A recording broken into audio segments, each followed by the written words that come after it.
everybody. Thank you again for tuning into My Child is a Genius for our ultimate parent group, because we know that our children are fearfully and wonderfully made. And today I have my mom. Hi. Everybody knows her as Nancy Golden. I know her as Mom. And she's been like my muse for this whole book launch, because growing up with educators, you just learn things, stuff that other people don't know. And I had to break down all of this teacher jargon so that regular parents can understand what makes your child smart. Their multiple intelligence, their learning styles, and personality traits, and how all of those things work in concert to activate your child's genius. And that's super duper important for us to set our kids on the right path. Do you agree? Absolutely, honey. And thank you for having me. You're welcome, Mom. So can you just give us just some background on your professional experience?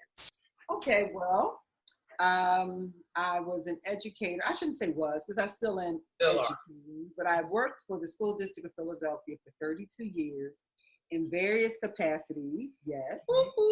I retired in June of 2013.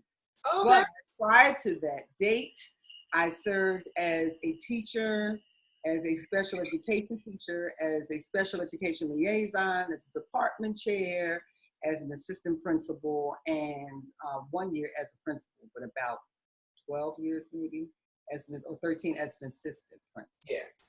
And now that I'm retired, I'm really enjoying life, really, because I'm doing what I want to do. Mm-hmm. And I am taking my platform and my ideas about, and my ideology, hi, my baby, and my ideology about education, and sharing it with early learning educators. So those who are directors and teachers in the early childhood arena, right?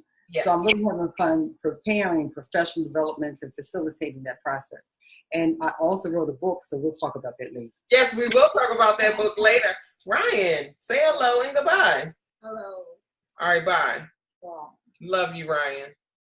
Right. No, seriously, get out of here. I want to get my phone. No, I'm not giving you your phone yet. Bye. You're being, I don't like that. Why? Because I said so. Goodbye. Love you. Never. Walk with the king and be a blessing. So as you see, this is real life around here. And I think that's what people enjoy about my life, that it's candid. But I will pop Ryan on live TV. But anyway, and you did say what I was glad that you corrected yourself, saying that you are still an educator, because that's one thing I believe. When you are an educator, whether you're a teacher, facilitator, whatever, you're constantly educating people, because nobody can take those set of skills away from you, right? And nobody can take away your love and your passion for learning. And that's what I admire. That's why, you know, in the family, we say that mommy's fake retired, because she's still like, she's still teaching. Like, what do you mean you're about to go to work? What do you mean you're about to do a workshop? So she's retired from that position, but she's still an educator, and she's carved out different areas where she can just thrive doing what she loves. Remarkable. Thank you, baby. You're welcome, babe. So what do you, because I know multiple intelligence is your thing. You like to point that out in people, and you just have like this knack where you can identify what people are great at doing, and you know how they're smart. So can you give us a story? Do you have any stories on what, I guess, prompted that excitement in you, or prompted that, I guess, I don't know what to say, that love for, you know, identifying that in children? Okay.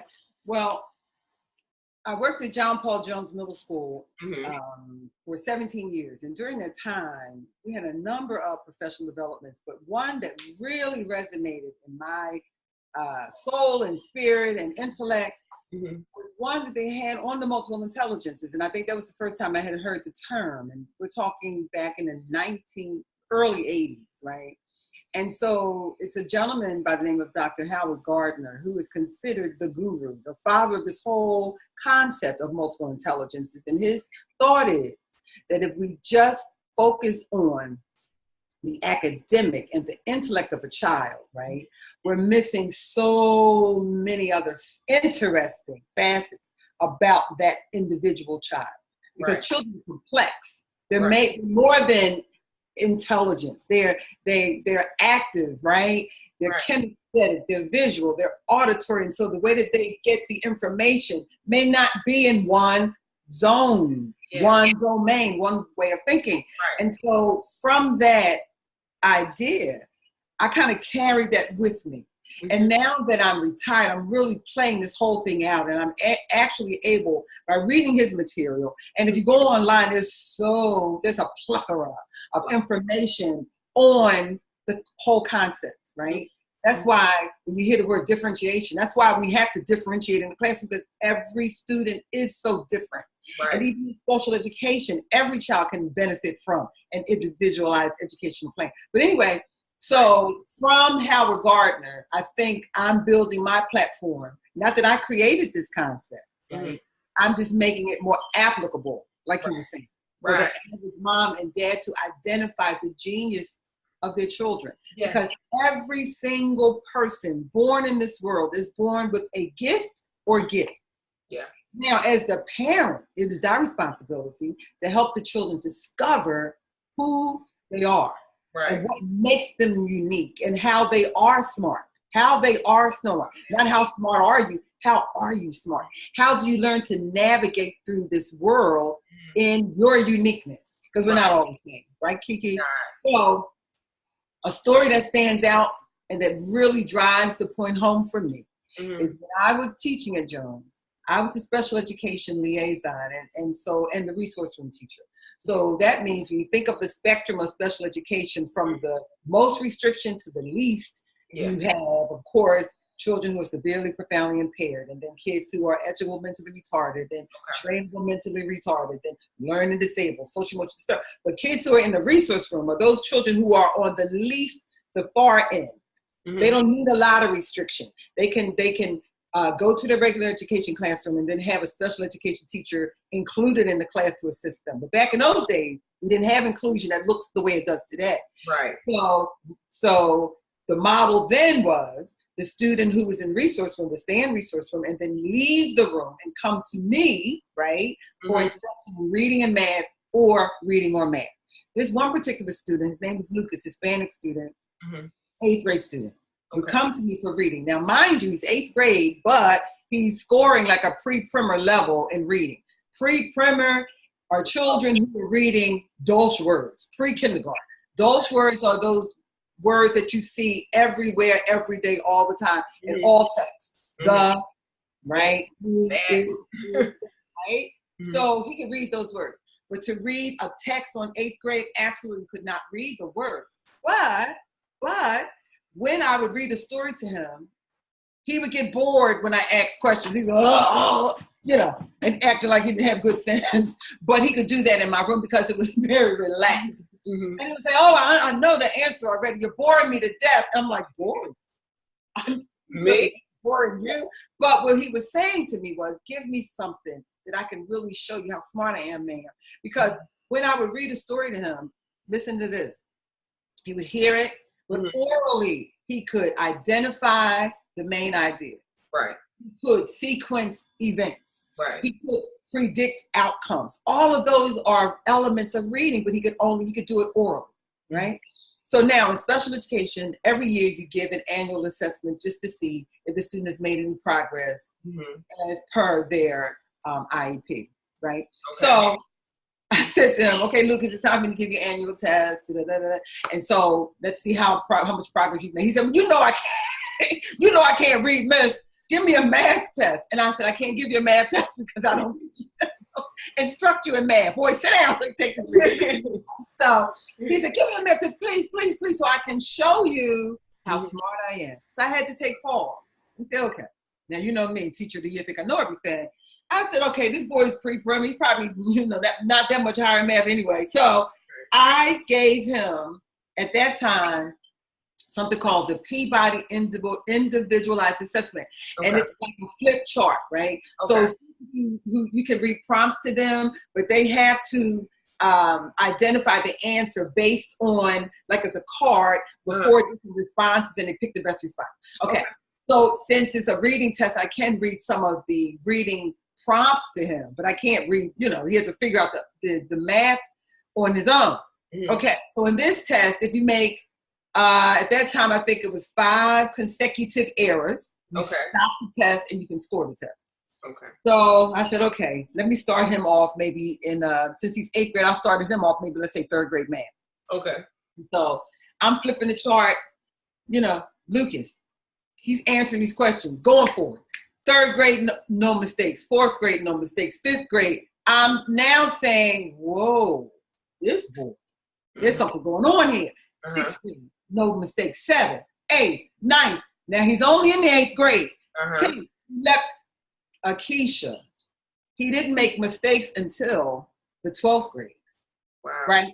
Wow. When I scored his test, he scored 12.5. That is post high school. Yeah. Mind you, he is an 8th grade student coming to me for reading instruction, and he was well liked, very gregarious by nature.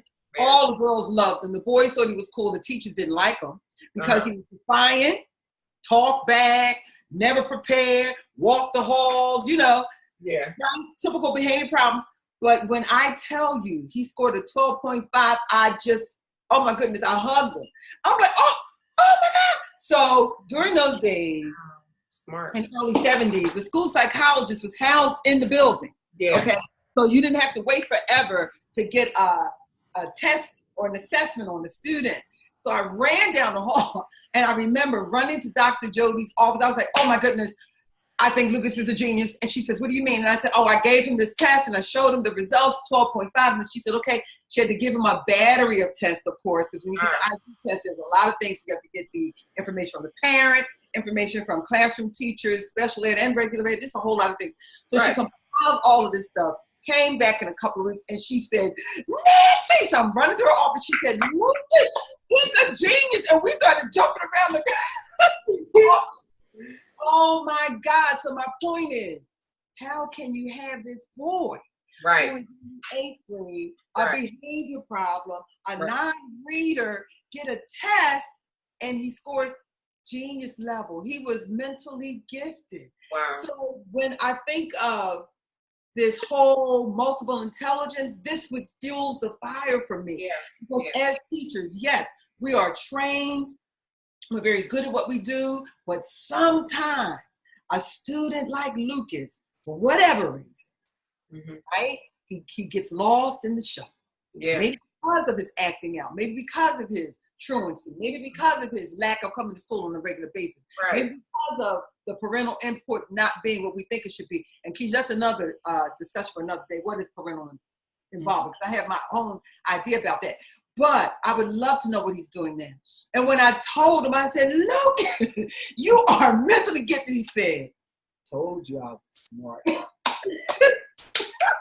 So when I do my PDs, I share that story only because I think the multiple intelligence is definitely a way that we can infuse this information into our everyday instructional plan and actually know the children that are sitting before us, right? Maybe the test will say Nancy can't read, but what else can Nancy do? Let's know what Nancy can do. Because as you said, we are fearfully and wonderfully made. We did not create ourselves. We have an almighty God, right? Who perfectly made us. We're perfectly made. He didn't make any mistakes at all. So as a teacher, we need to really put on our lens, our glasses, and look at each child. Now, of course, teachers have so much to do, but as much as possible, as I said before, and I use this term a lot, and as much as appropriate, try to design instruction to meet that child where he or she is so that we can build them up. I don't think we should start from the bottom up. I think in reverse. I think we should start from the top down, because at the top is where you'll find their gift, right? Yeah. For example, I'm now looking at your boys, and I'm looking at Ashley and Ike's girls, and I'm looking at them, I'm watching them, and they give you clues all the time. I told you before, Brian is kinesthetic. He loves to work with his hands. I sent him outside to play. Everybody's playing basketball. Ryan stopped playing basketball and just laid in the grass, in the dirt, just feeling the grass like he was on the beach somewhere. When he comes in the house, everybody else says hi to the dog, not Ryan. Ryan has to grab him and kiss him. And so you might say, oh, that's so cute. No, he's giving you clues. Yeah. He has to touch things. He has to feel things. So if he's in a classroom, the teacher has to make sure that she has manipulative to reinforce that instructional component, because Ryan has to touch and feel. Can you imagine him being in a class where he has to sit and not have an opportunity to explore or navigate through learning the way that he's built, you know? So parents really, like you were saying, Keisha, in your book, they're going to journal and start writing down these things so that they can use it as a guide to assist the teacher and work in a partnership. Okay. That's true. Yeah. That's awesome, man. Girl, you know I go on north, you got to stop me. But no, I'm saying, and like you said, from an educator standpoint, how to design instruction for your child, that's the very same thing that I'm petitioning parents to do, because no matter what your limitations are, you know, not all parents are at the same level, you know, academically, whatever, but you know your child. A parent knows her child. And when we're able to invest maybe 10 minutes just to reflect on what we know about them and put it all in one place so that we can be able to advocate for them properly. Like you said with Lucas, he can't read, but the boy is super duper smart in math. And that's the same thing. We don't want our kids to be pigeonholed because of what you deem to be correct. And that's something like, I'm all about disruption. You know what I'm saying? I just think we need, in a lot of instances, to disrupt societal norms, because that, you know, causes kids to be lackluster and people to be frustrated and pigeonholed and to conform. And like, that's like super duper corny. You know what I mean? I just think that's so whack, you know? But thank you so much, Mom, just for your insight and for your story, because your story alone can just spark some things and trigger things in parents to know what to look for, know what to identify. And you know, not to cut you off, I want to say that I've been doing, like I said, these PDs with a lot of the early learning centers and it's amazing to me when I talk about this whole thing of multiple intelligence and giftedness. Many of the teachers look at me and I'll say to them, what is your gift? And many folks that are adults will say, I don't know. And I think we have to now really help parents and adults understand that you're gifted too. You're gifted. And for them to help their children, they have to be able to know who they are. Yes. And sometimes, you know, you'll hear stories like I have this workshop where I break groups up and they're working in their area of giftedness. And it's so wonderful to see them come alive. Like a woman, I remember her saying to me, I don't know what my gift is. And I said, really? She says, no, listen, all I do is, you know, I'm one of those people, if you need me, I'm there, you know, I'm a good listener. If you need my help with something, if you need me to cook for you, anything you need, if you need a couch to sleep on, if somebody and I'm saying to myself, you don't know what your gift is? You've already expressed to me that you are a giver. You're a helper. You're a helper. Those are gifts that we need people to be givers, right? When you think of folks who are working in the social service field, philanthropy, those are givers. That's a gift. And when I said to her, that's a gift, and she looked at me like, really? Yeah. Absolutely. The list of gifts, I think, are limitless. Yeah. You know, when you think of kinesthetic and visual, well, we can go beside that. You have the gift of love, the gift of giving, the gift of help, the gift of compassion. The list goes on and on and on, you know? So I just had to add that, Keisha. Go ahead. That's true. That's true. Because parents, it is difficult for you to focus solely on your child and not know what you are, because we're a major part of the puzzle as parents. We need to know who I am, and then, you know, your child looks at you as a reflection of who they are. So yeah, that's like super duper uber true. And like you were saying with the lady who didn't know what her gifts are, but she just rattled off things that she does easily. And I think that's what we overlook. Things that come to us easily, we don't look at them as a gift. It's just like, oh, no problem. I can just build a house, like no biggie. I just know how to draw blueprints. Nothing. I just know how to organize. These are our gifts. Things that come naturally to you are your gifts. That's what makes it cool. Right. And the thing is about a gift, you got to remember, a gift is something that you work at, but it's not hard work. Like education was something that, but it wasn't hard to do. Not hard to do. Something that you can do, you work for it, right? But it's not hard to do. Like I could do education all day long and not get exhausted. Right. So the gift is something that just comes easy, but you still work at it, but it's not hard to do for you. Yeah. Now, Miss Nancy, how can people contact you, dear? Well, Keisha, they can always call my business line. Oh, business line. 215-302-0300. Okay. Or they can email me at little, one word, LITTLECONNIES @gmail.com. Awesome. And I'm working on my website. I take it down, put it up. I have to really get that together. I got you. But you're also on Facebook. You're also on Facebook. So that's cool. That's cool. But thank you, Mom. I'm going to, in a separate video, we're going to talk about your book. You see, look. Shameless plug. Shameless plug. But okay, thank you so much, Nancy. You're welcome. Love you. Love you too, dear. Bye-bye. Bye.